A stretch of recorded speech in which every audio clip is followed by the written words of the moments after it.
जाह्नवी, ये कुछ क्वेश्चंस हैं दोनों के लिए। जी। लोग जानना चाहते हैं, इसलिए उन्होंने मुझे लिख के दिए कि आप दोनों में से ज्यादा खर्चीला कौन है? पापा। ये तो हम जानते हैं सर। हमें आज भी याद है जब आपने रूप की रानी चोरों का राजा बनाई थी, उस समय हम न्यूज में पढ़ते थे कि उस समय की सबसे महंगी फिल्म थी। आपको पता है सतीश कौशिक साहब जब भी आते हैं बड़े मजे ले किस्से सुनाते हैं। कहते मैं तो इतना टेंशन में आ गया था, मैंने मरने की कोशिश की, खिड़की नहीं खुली। कहते मैंने कहा अच्छा हुआ खिड़की नहीं खुली, नहीं तो आप तो फंस जाते। नहीं, आपको किस्सा पूरा सुनाता हूँ। अच्छा जी। मतलब हम लोग एयरपोर्ट के लिए जा रहे थे, हैदराबाद का प्रीमियर था। अच्छा जी। Thought began from my house. अच्छा जी। तो मेरी गाड़ी में सतीश आगे बैठा था, श्री मेरे साथ पीछे बैठी हुई थी। जब मेरी श्री से शादी नहीं हुई थी। अच्छा जी। बट किस्मत मेरी थी कि मेरे साथ बैठी हुई थी वो। अच्छा जी। तो खैर श्री ने मेरे से पूछा how is the film doing. तो मैं चुप रहा। तो सतीश ने पूछा हाँ वो नहीं क्या मतलब पिक्चर, क्योंकि उन दिनों में पिक्चर थर्सडे को लग जाती थी यूपी में और कुछ सेंट्रल इंडिया के हिस्सों में जी। तो मैंने विद द ब्लैंक फेस बोला film is flopped, it has been rejected. आगे मैंने देखा एक आदमी ऑलमोस्ट विंडस्कील के तरफ उसका सर लग गया।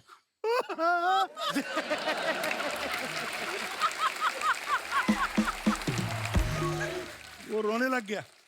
तूने सतीश हौसला रख, आगे अपनी दूसरी भी पिक्चर रहेगी। आप दोनों में से गुस्सा किसको ज्यादा आता है? मुझे पहले गुस्सा बहुत कम आता, बहुत कम। स्कूल के दिनों में आता था। अच्छा जी। बल्कि एक किस्सा मैं आपको सुनाऊं। मुझे आदत है, मेरे घर पे दही मेरे लिए अलग बनता है। अच्छा जी। और अलग कटोरी में या कटोरी में दही बनेगा, उसमें कोई क्रैक नहीं होना चाहिए। अच्छा। बिल्कुल क्लियर सपाट होना चाहिए जो जिसमें दही जमा हो। अच्छा जी। तो मैं इंटर में था, कॉलेज जाने के पहले शगुन होता है ना, दही खा लो या शक्कर खा लो या कुछ ऐसे शगुन होता है ये। तो मेरे घर पे उस रोज मम्मी शायद पहले निकल के बोल के गई थी मेरे घर के सर्वेंट को कि भैया ये दही चका देना बोनी को before he leaves for his exams. तो वो दही की कटोरी जो लाया उसमें क्रैक थे और ऊपर पानी जैसा आ गया था। दही जब क्रैक होता है पूरा जमा नहीं हो तो थोड़ा पानी भी I flung this thing, I am not going for the exam क्योंकि दही में क्रैक आ गया। ये कुछ नहीं है, कुछ ही साल पहले की बात है। मम्मा कोशिश कर रही थी कि इनको वॉक्स पे लेके जाए ताकि इनका थोड़ा बटर जो है कम हो। लेकिन और हर रोज कोई ना कोई बहाना बनाते थे। एक दिन मुश्किल से वो नीचे उतर गए शूज पहनने के, और शूज पहन रहे थे और पापा को थोड़ी दिक्कत होती है तो मम्मा उनका लेस बांधती थी 1 घंटे के लिए। ये जूता ये जूते से टाइट है, नहीं अभी ये थोड़ा लूज है, नहीं इसका ये थोड़ा लंबा हो गया, इसको वापस 1 घंटे के लिए। फिर मामा ने कहा छोड़ो, नहीं चलो। और ये बात परफेक्शनिस्ट आदमी ना एक्चुअली बड़ा परेशान भी होता है, तो उसको हर चीज में परफेक्शन चाहिए। झगड़े के बीच में ये कर्टन ठीक करने लगता है।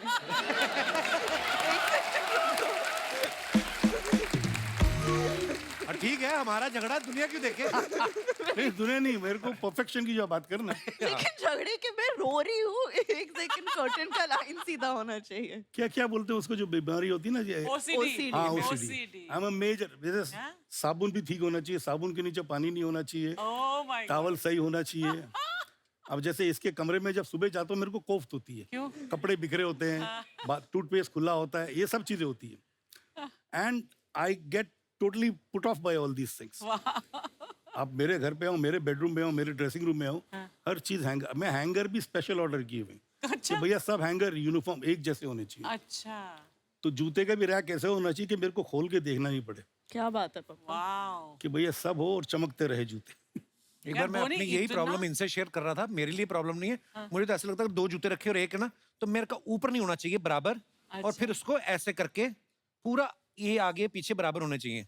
तो गिन्नी मेरी वाइफ मुझे बोलती ना तुम सठिया गए हो तुम अभी से, ये सब कौन करता है? फिर मेरी बेटी हुई घर पे। अब मैं अमेरिका 1 महीना रह के आया ना जब, तो वापस आई तो मैं कहा भाग के आएगी मिलने, तो उसने अपनी चप्पल उतारी, उसको ठीक करने लग गई। मैं कहा अब बता, अब बच्चों को क्या बोलेगी? तो ऐसा होता है। तो ये डेंजरस चीज थोड़ी सर, ये तो अच्छी चीज है। अच्छी चीज है। अच्छा, आप दोनों में से सुपरस्टिशियस कौन है? मैं बहुत सुपरस्टिशियस। मैं बिल्कुल नहीं हूँ। मैं बहुत हूँ, मतलब हर अभी ये स्टेज एंटर करने से पहले भी मैंने राइट पाँव से कदम पहले रखा। और हर बड़े पापा के बर्थडे पे, मम्मा के बर्थडे पे, न्यू ईयर पे मुझे तिरुपति चढ़ के जाना है, थर्सडे को वेज रहूंगी, ये सब मेरा होते ये तो अच्छी चीज है, पॉजिटिविटी आती है। चलो इन चीजों से तो अच्छी बात है। अच्छा, खाने को लेकर नखरे किसके ज्यादा होते हैं? पापा के। नखरे नहीं होते, नखरे ही होते इनके हैं। हिसाब से नखरे हैं, मेरे हिसाब से खाना अच्छा होना चाहिए। देखो आदमी काम क्यों करता है? खाने के लिए। अच्छे खाने के लिए, बेसिक। जी। और खाना अच्छा नहीं हो तो फायदा है क्या खाना खा के? I agree with you sir.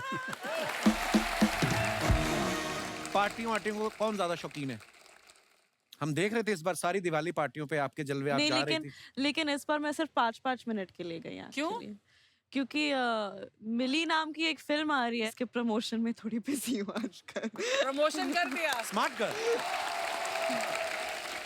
जब तक फ्री थी मुझे पार्टी पे जाने का शौक था, अच्छा जी। क्योंकि I used to feel proud walking in with her, because I knew the minute we enter a party everybody used to turn around and have.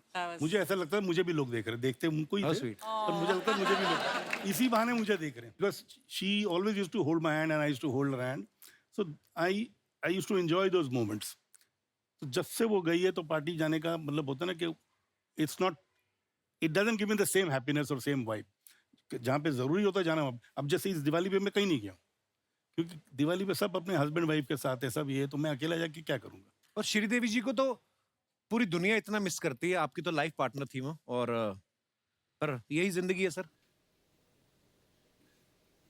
Janvi, एक बात आपसे पूछनी है। जैसे आपने धड़क में एक राजस्थानी लड़की का रोल प्ले किया, एक छोटे शहर की लड़की का, इसमें बिल्कुल ही अलग है कि जाके आप कहीं फंस जाती। कभी ऐसे बचपने में या इस रोल के लिए ही भले ही आपने कभी फ्रिज खोल के उसमें बैठ के ट्राई किया है कभी?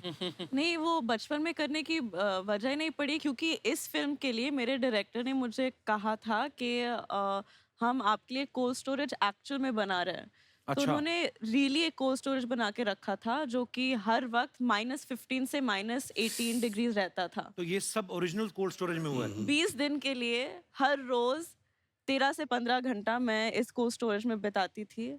और एक्चुअली 9 दिन का शूट था, लेकिन मेरे डायरेक्टर 2 बार बीमार पड़ गए, मैं एक बार बहुत बीमार पड़ गई थी। वो हिंदी इतनी अच्छी तरीके से नहीं जानते थे, और फिर उसके ऊपर मंकी कैप पहने थे, और उसके ऊपर बीमार भी थे। हम उन्होंने आधी से ज्यादा फिल्म साउंड्स में डायरेक्ट किया है। तो मतलब अच्छा टेक मतलब बुरा टेक मतलब और ठीक है, लेकिन बेटर हो सकते ऐसे ठंड भी लग रही होगी ना आपको?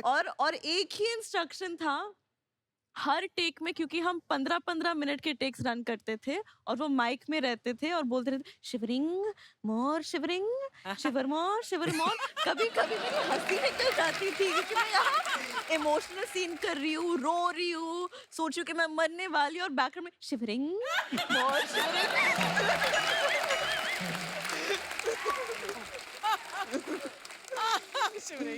पता है श्रीदेवी जी की जो झलक है, बिल्कुल। अब जैसे हम लोग देखते थे उनकी फिल्मों में कि जो रजनीकांत साहब के साथ उनकी फिल्म थी चालबाज, उफ, तो वो जो टाइमिंग वो आप में ऐसा दिख रहा है हमें।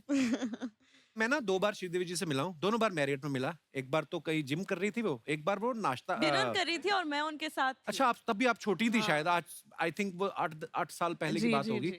साथ में यश चोपड़ा जी की वाइफ थी, हाँ। और मैं उनको देख के ऐसे हो गया, मैं कहा ओ श्रीदेवी जी, और वो ऐसे करने लगी जैसे मैं श्रीदेवी हूँ और वो एक आम इंसान है। पर जब पर्दे पे आती थी तो वाह, पर आप बहुत ही टैलेंटेड है Jahnavi, Thank and we are you. So proud of you.